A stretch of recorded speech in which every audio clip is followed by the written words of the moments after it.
We've already covered William the Conqueror in our most influential people of every century video, but what we didn't focus on there was just how violent and evil his reign was. William didn't inherit England, he conquered it.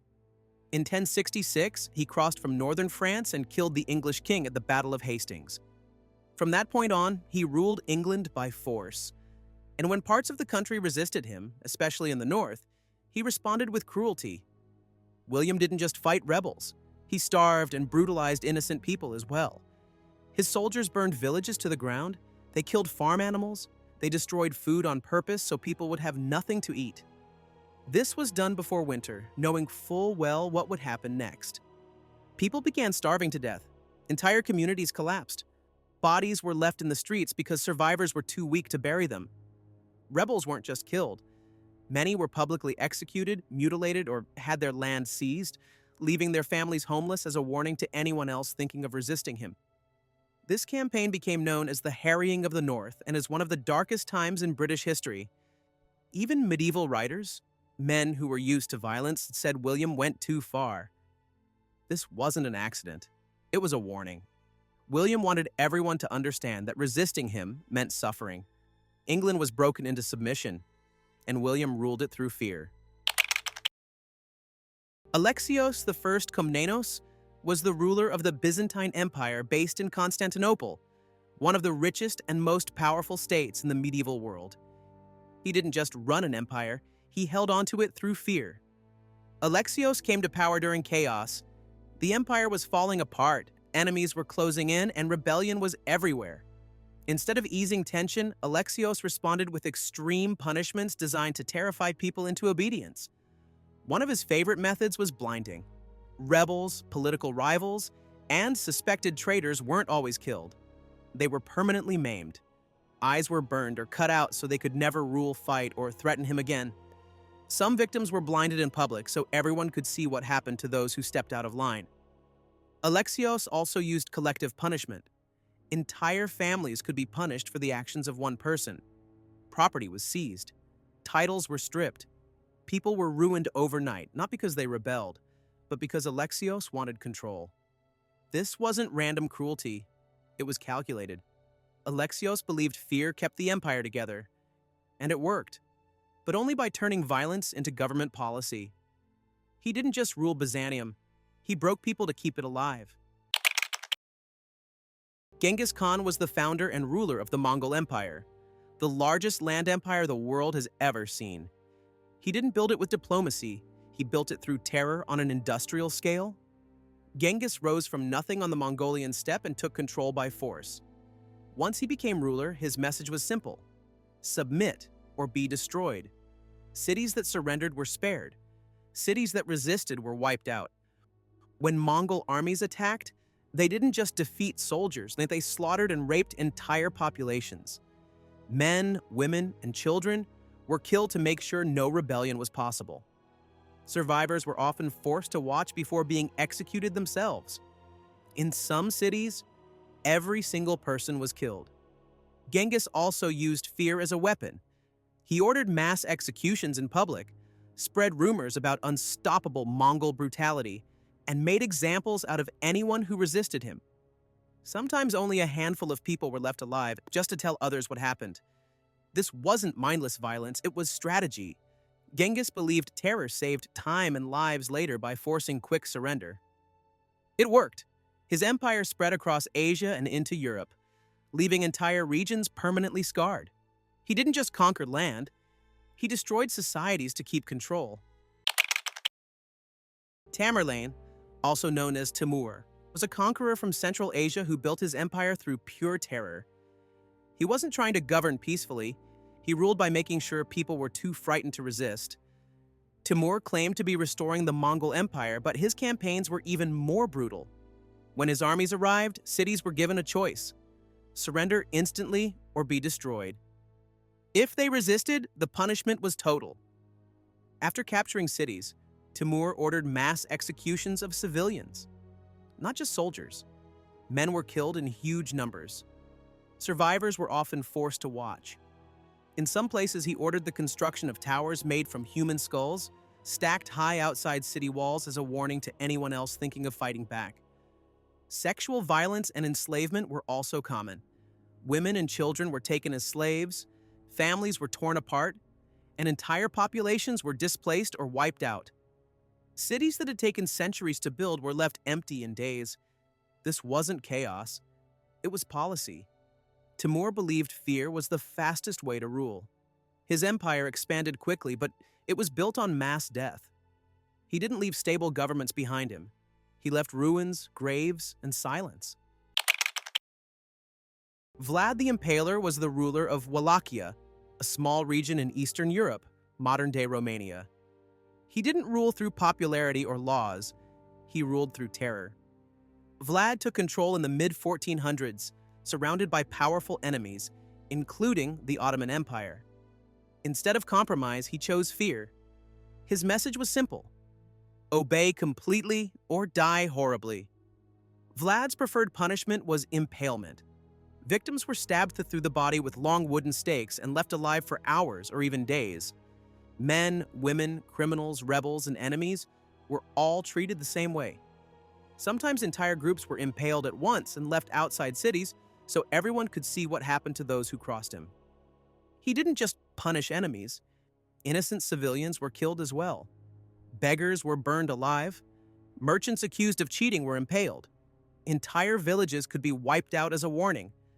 Vlad believed cruelty created order, and for a time, it worked. Crime dropped because people were terrified, but the cost was extreme suffering. His lands became known not for stability, but for death. Vlad didn't just rule with violence, he turned pain into government policy. Ivan the Terrible was the ruler of Russia in the 1500s, and his nickname wasn't exaggeration.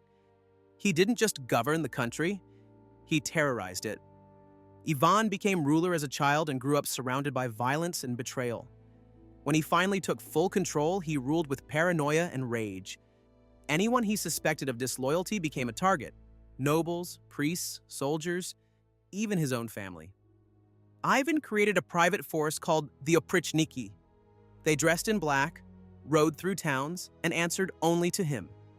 Their job was simple: arrest, torture, and kill anyone Ivan didn't trust. People were dragged from their homes. Property was seized. Families disappeared overnight. One of the worst moments came in the city of Novgorod. Ivan accused the city of betrayal and unleashed his men. Thousands were executed. People were beaten, drowned, or frozen to death. The city was looted and left broken as a warning to the rest of Russia. Ivan ruled through fear, violence, and unpredictability. Even those closest to him weren't safe. In a fit of rage, he killed his own son, leaving the country unstable after his death. He didn't just rule Russia. He turned it into a place where survival depended on obedience. Oliver Cromwell was the man who took control of England after the English Civil War. He didn't rule as a king, but in practice, he ruled with absolute power. Cromwell led the parliamentary army to victory and then became head of state as Lord Protector. Once in charge, he crushed anyone who stood in his way. His rule was strict, unforgiving, and backed by violence. Nowhere was this clearer than in Ireland. In 1649, Cromwell invaded with his army and carried out some of the worst massacres in British history. At Drogheda, his forces killed almost everyone inside the town after it surrendered, soldiers and civilians alike. Priests were executed, prisoners were shot or beaten to death. The same thing happened at Wexford shortly after. Cromwell believed these killings were justified. He saw them as punishment and a warning. Irish land was seized and Catholic families were driven from their homes or forced into exile. Thousands were sent overseas as prisoners or forced laborers. Cromwell ruled through fear, religious extremism, and military power. Even in England, dissent was crushed and freedoms were restricted. He didn't wear a crown, but he ruled like a dictator. Peter the Great was the ruler of Russia in the 1700s. He wanted to modernize the country, but he did it through violence, fear, and forced obedience. Peter believed Russia was weak and backwards. Instead of persuading people to change, he forced them to obey. Anyone who resisted was punished. Nobles were beaten. Soldiers were executed. Ordinary people suffered the most. One of Peter's most brutal actions was against the Streltsy, an elite military group that rebelled against him. After crushing the revolt, Peter ordered mass executions. Some were hanged in public. Others were tortured and killed slowly. Peter personally took part in the executions, watching closely to make sure the message was clear. He also used forced labor on a massive scale. Tens of thousands of peasants were dragged from their homes to build his new capital, St. Petersburg. They worked in freezing swamps with little food or shelter. Many died from exhaustion, disease, and exposure.